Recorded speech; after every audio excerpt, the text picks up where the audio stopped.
नगे च सुरेन्द्रे च कौशिके पाद संस्पृशि निर्विशेष मनस्काय श्री वीरस्वामिने नमः। आयारो आगम में कहा गया है, अपरिग्रहा भविष्यामो समुत्थाये लद्धे कामे ही गाहन्ति। कुछ मनुष्य ऐसे होते हैं जिनके मन में यह संकल्प होता है कि हम दीक्षित होंगे, संन्यास लेंगे और अपरिग्रही होंगे, परिग्रह मुक्त रहेंगे। इस भावना से, संकल्प से वे प्रव्रजित हो जाते हैं, किंतु प्रव्रजित हो जाने के बाद वे पदार्थों में, परिग्रह में उलझ जाते हैं और अपरिग्रही रहने का संकल्प था उसमें शैथिल्य आ जाता है। साधु के लिए अमूर्छा भाव, अपरिग्रह का भाव, वह भी जरूरी है। हालांकि पदार्थों का उपयोग तो करना होता है। परिग्रह के दो रूप हो जाते हैं। एक तो है मूर्छा परिग्रह है, भीतर का मोह, मूर्छा, आसक्ति, वह परिग्रह है। उससे साधु को मुक्त रहना चाहिए। दूसरा है बाह्य परिग्रह। ये पदार्थ हैं, वे एक प्रकार से बाह्य परिग्रह हैं। बाह्य परिग्रह आभ्यंतर परिग्रह का निमित्त बन सकता है। इसलिए अपरिग्रह की साधना में यथा औचित्य बाह्य परिग्रह का भी परिवर्जन रखा जाए, क्योंकि बाह्य और आभ्यंतर का कुछ संबंध हो सकता है। यों साधु के पास कपड़े हैं, पात्र आदि उपकरण हैं, आजकल कॉपी, पेंसिल, डायरी ऐसी चीज़ें भी होती हैं, चश्मा है और भी कोई छोटी मोटी उपयोगी चीज हैं। तो आवश्यक उपकरण हैं, उतना तो मान लें रखना अपेक्षित हो जाता है, हो सकता है। अनावश्यक चीजें साधु को नहीं रखनी चाहिए। सुंदर शब्द है साधु के लिए अपोवही। साधु को अल्पोपधि रहना चाहिए। थोवो वही उपकरणों, स्तोक थोड़े उपकरण उपधि वाला साधु को होना चाहिए। जितने ज्यादा उपकरण होंगे तो पहली बात है प्रतिलेखन भी बढ़ जाएगा। प्रतिलेखन पूरा होगा कि नहीं होगा। एक तो वो हिंसा वाली बात, कहीं जीव जंतु पैदा हो जाएंगे। ये जितनी ज़्यादा चीज़ें रहती है, पता नहीं कहीं कोई जीव जंतु घुस जाए, पड़ जाए। अब मैं अभी यहाँ बैठा था, संभवतः छोटा सा जीव कहीं दिखाई दिया। अब पुस्तक ग्रंथ आगम है, अब इसमें भी पता नहीं कहाँ कोई जीव अंदर चला जाए, घुस जाए। एक किताबों में गद्य छोटे छोटे जीव हो जाते हैं कभी ऐसे। अब इनकी प्रेरणा अब कितनी क्या हो पाए, कहाँ कोई जीव घुसा हुआ है। तो ये ज़्यादा चीज़ें पास में रहती हैं तो जीव जंतुओं का भी वहाँ समावेश हो सकता है। फिर कहीं कोई जीव की गिरादना भी हो जाए तो हो जाए। इसलिए उपकरण अनावश्यक न रहें। ये किताबें आदि भी हैं, वो जितनी आवश्यक है उतनी तो मान लो रखनी पड़ती होगी। बाकी अनावश्यक किताबें भी बिहारों में और में साथ में न रहे, इधर उधर भी पुट्ठे पुट्ठे न रहें। तो हिंसा और परिग्रह दोनों दृष्टियों से अल्पोपधि होना साधु के लिए हितकर हो सकता है। अब रुपया, पैसा, सोना, चांदी, हालांकि अब निश्चय में ठीक है भी आसक्ति नहीं है, कोई मूर्छा मोह नहीं है। कहीं निश्चय में कि पदार्थ हैं, सोना चांदी भी पड़ा है, रुपये पैसे भी पड़े हैं, पर कोई आसक्ति नहीं, मोह नहीं। चक्रवर्ती भरत जैसा मान लो इतने परिग्रह में और में रहने वाला और केवल ज्ञान भी हो गया तो एकदम निश्चय में तो किसके भीतर में क्या परिणाम हैं। भरपूर परिग्रह के बीच में रहते हुए भी एकदम अनासक्ति का भाव आ जाए। पर हम सामान्यतया एक व्यवहार में सीमा करते हैं तो भी साधु के पास रुपया, पैसा, सोना, चांदी होगा तो संभव है मोह, आसक्ति, मेरापन, अधिकार वह भी हो जाए। तो रुपया, पैसा, सोना, चांदी ऐसे परिग्रह से साधु मुक्त रहे। कैसे आसक्ति हो जाती है, हो सकती है और साधना में बाधा पैदा हो सकती है। एक सन्यासी था, छोटा सा आश्रम था, उसमें वह रहता था।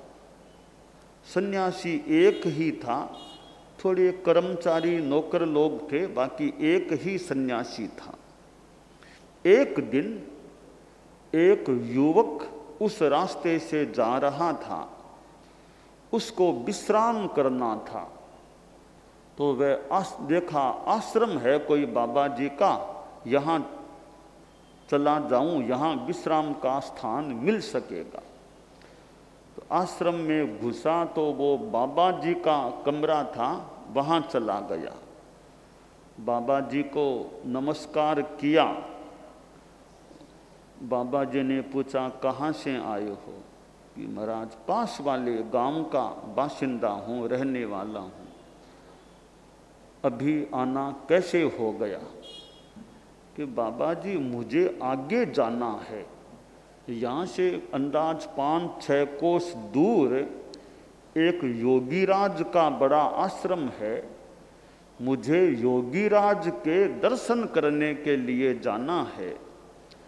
और बहुत ज्ञानी हैं योगीराज, भूत भविष्य वर्तमान तीनों कालों के ज्ञाता हैं। तो मेरा कोई प्रश्न है, वह पूछने के लिए बाबा योगीराज के वहाँ जा रहा हूँ। सन्यासी बोला हाँ मैंने भी सुन रखा है कि वो योगीराज बहुत ज्ञानी हैं, घट घट के ज्ञाता हैं, त्रिकालज्ञ हैं। तो तुम वहाँ जा ही रहे हो, वापिस इसी रास्ते से आओगे क्या? कि हाँ बाबा मेरा यही रास्ता है आने का। तो आते समय यहाँ विश्राम भी कर लेना और एक प्रश्न वहाँ योगीराज से मेरा भी पूछ लेना, उत्तर दें तो मुझे फिर बता देना। ठीक है। सन्यासी ने अपना प्रश्न युवक को बता दिया। अब युवक अगले दिन आगे बढ़ा, योगीराज के आश्रम में गया। बहुत भीड़ थी, कार्यकर्ताओं से मिला। योगीराज के सचिव से मिलना हुआ कि भी योगीराज का थोड़ा समय चाहिए। कहा ठीक है। समय का अपॉइंटमेंट सारा निर्धारित हो गया। शाम का समय मिला बात के लिए। वह युवक योगीराज के पास गया। अपना प्रश्न का जो भी हुआ, का एक सन्यासी का प्रश्न है, उसका उत्तर चाहिए। बोलो सन्यासी का क्या प्रश्न है? प्रश्न सुन लिया, योगीराज ने उत्तर भी दे दिया। अब वह युवक अगले दिन वापस चला। वह सन्यासी का आश्रम आया, वहाँ गया, सन्यासी को नमस्कार किया। बाबा बोला अभी भले थोड़ा विश्राम कर लो, खाना खा लो, दोपहर में मुझे अपनी बात, जो मेरा प्रश्न था, उसके बारे में बताना। दोपहर में युवक सन्यासी के पास बैठा। सन्यासी बड़ा उत्सुक था कि मेरे प्रश्न का जवाब मिल सकेगा। पूछा बेटा प्रश्न का जवाब। प्रश्न यह था सन्यासी का कि मुझे सन्यास लिए 20 वर्ष हो गए हैं, अब तक साधना की सिद्धि नहीं मिल रही है, तो मुझे साधना की सिद्धि कब मिलेगी? यह प्रश्न था, योगीराज से पूछा गया। तो योगीराज ने कहा कि वह सन्यासी बना तो है, पर अपरिग्रह की साधना ठीक नहीं चल रही है। बिना अपरिग्रह की साधना के उसे सिद्धि भी नहीं मिलेगी। और अपरिग्रह की साधना में खामी है। वो खामी यह है, उस सन्यासी के पास एक कीमती हीरा है, वह छिपा करके अपने पास रख रहा है। उस हीरे का त्याग नहीं करेगा तब तक साधना की सिद्धि की आशा ही नहीं करनी चाहिए। तो योगीराज ने तो यह उत्तर दिया है। सन्यासी का मस्तक झुक गया। कितना ज्ञानी है योगीराज, मेरी गुप्त बात, छिपाई हुई बात, उसको भी योगीराज ने जान लिया। तो योगीराज है तो कोई विशेष ज्ञानी साधक व्यक्ति। तो सन्यासी ने सोचा रे भी योगीराज ने ठीक ही कहा है कि ये हीरे के प्रति मेरा मोह है, मेरे पास परिग्रह है। जब तक यह परिग्रह रहेगा साधना की सिद्धि नहीं होगी। तो योगीराज ने सोचा रे अब यह तो गृहस्थ है, मैं इसी को दे दूं, इसके तो काम आएगा, गृहस्थ है, मैं मुक्त हो जाऊंगा हीरे से। सन्यासी ने उस युवक को वह हीरा दे दिया। कुछ ही दिनों में सन्यासी को एक साधना की सिद्धि निर्मलता के रूप में प्राप्त हो गई। तो यह आयारों में कहा गया है, अपरिग्रहा भविष्यामो समुत्थाये लब्धे कामे ही गाहन्ति, कि अपरिग्रही बनेंगे होंगे इस भावना से सन्यास या प्रव्रज्या लेते हैं, पर वे फिर परिग्रह में कहीं कहीं कोई सन्यासी साधु फंस जाता है।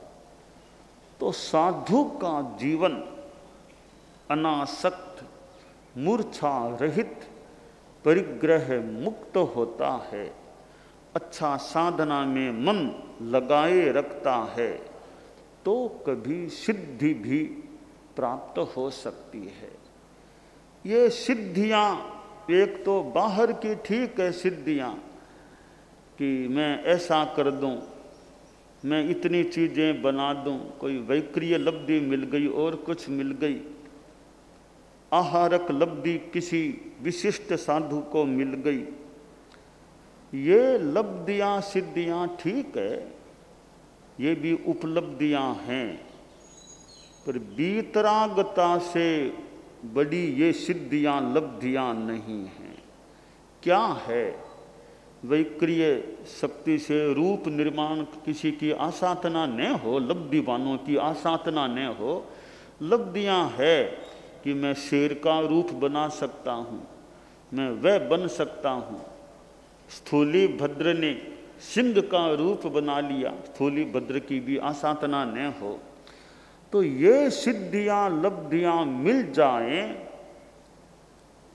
इनसे बड़ी लब्धि है वीतरागता की प्राप्ति हो जाना, कसाय मुक्ति की प्राप्ति हो जाना, और कभी फिर मोक्ष की प्राप्ति हो जाना। तो अपरिग्रह एक बहुत अच्छी साधना है।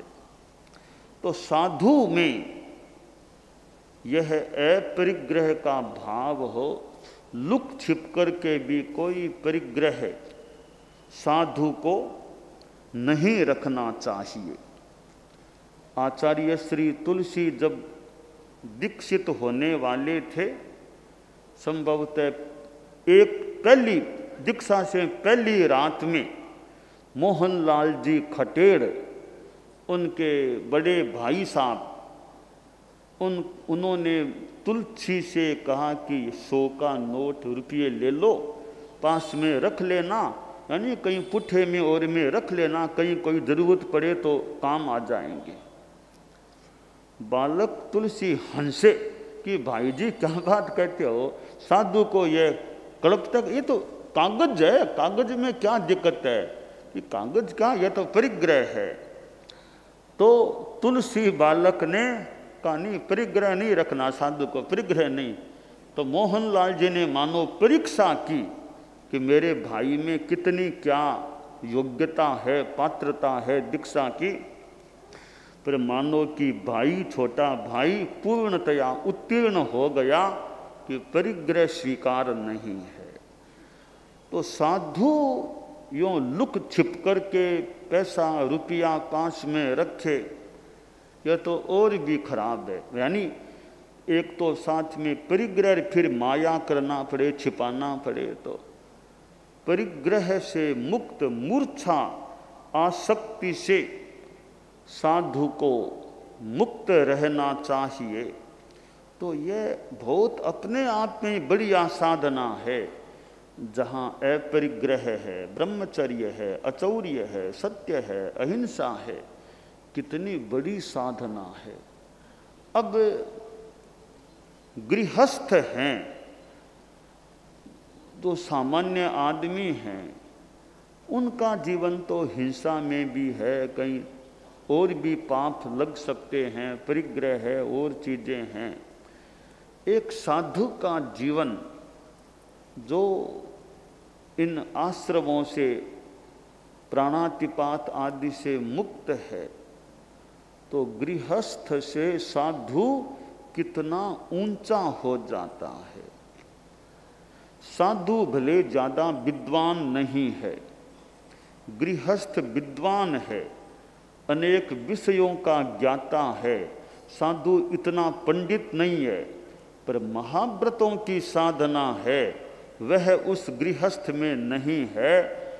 तो साधना की दृष्टि से साधु ऊंचा है, गृहस्थ छोटा है। आप देख लीजिए, संत लोग ऊपर हैं, आप लोग नीचे हैं। यह तो व्यावहारिक बात है, कौन ऊपर कौन नीचा। इस व्यवहार की बात में ज़्यादा इतनी खास बात नहीं है। नीचे बैठने वाला कोई महान व्यक्ति हो सकता है, तो ऊपर बैठा हुआ भी कोई सामान्य हो सकता है। आचार्य श्री तुलसी एक बार जयपुर में विराजमान थे, और महाप्रज्ञ जी को आचार्य के रूप में मतलब वो घोषित कर दिया गया था। दिल्ली पधारने से पूर्व जयपुर पधारे थे। यह बात सन 1994 की संभवतः है। तो जयपुर में एक यूँ बाहर खुले में यूँ बाहर कोई रोड पर या कहीं प्रोग्राम रखा गया, अभिनंदन मानवता के भविष्य का, ऐसा सा कोई शीर्षक था, नाम था प्रोग्राम का। कई नेता बड़े या लोग प्रोग्राम में आए थे, चौधरी, कुंभाराम, आर्य, ऐसे कई, ओम पूर्ण, ऐसे कई लोग प्रोग्राम में आए हुए थे। मंच भी बना हुआ था। संभवतः पट्ट पर आचार्य श्री तुलसी, इधर महाप्रज्ञ जी जो आचार्य के रूप में घोषित वैसे हो चुके थे, यूं विराजे थे। प्रोग्राम चल रहा था, गुरुदेव तुलसी का प्रवचन शुरू हो गया। तो प्रवचन करते करते करते करते थोड़ा गुरुदेव पता नहीं एक भावों में ऐसे, या एक आदर्श की बात भी हो सकती है, कहा मैं ऊपर, उसका भाव यह बात का कि मैं ऊपर बैठा हूं। ऊपर बैठने से क्या मतलब है, मैं कौन सा ऐसे बड़ा आदमी दिखाना, मैं आपके साथ बैठना चाहता हूं। आप लोग जो अन्य नेता यूं नीचे मंच पर थे, आचार्य श्री ऊपर थे, कहा नहीं ऊपर क्या बैठना, मैं आपके साथ नीचे साथ बैठ सकता हूं। यूं फरमाते फरमाते गुरुदेव पट्ट से नीचे उतर गए और नीचे आसन लगा दिया गया। नीचे मंच पर यूं, जैसे यह मंच है ऐसे यहाँ थे, अब नीचे विराज गए, आसपास वो नेता लोग और बैठ के उनके बराबर विराज गए। जब गुरुदेव नीचे उतरे तो आचार्य महाप्रज्ञ जी भी, वो भी खड़े नीचे उतरने लगे। तो गुरुदेव ने क्या फरमाया, आचार्य जी आप तो ऊपर ही बैठिए, आप तो ऊपर ही बैठिए, आचार्य जी आप तो ऊपर ही बैठिए। वे ऊपर कहाँ बैठने वाले थे, वे भी फिर जो नीचे विराज गए। तो गुरुदेव ने कहा भी मैं क्यों ऊपर बैठ के, मैं भी आपके साथ बराबर हूं, मैं क्यों ऊपर बैठ के दिखाऊं अपना। और यहां तक मुझे याद है यह मुखवस्त्रिका है, इसका भी, और यह हमारे एक संयम वायु का अजैना जो भी की दृष्टि से है, बाकी हमारे कोई चिपकी हुई तो है नहीं। जो भी फरमाया तो यूँ फरमाते फरमाते मुखवस्त्रिका उतार दी कि मुखवस्त्रिका में क्या, ये तो मात्र हमारे संयम के लिए, बाकी इससे हमारा क्या मतलब है।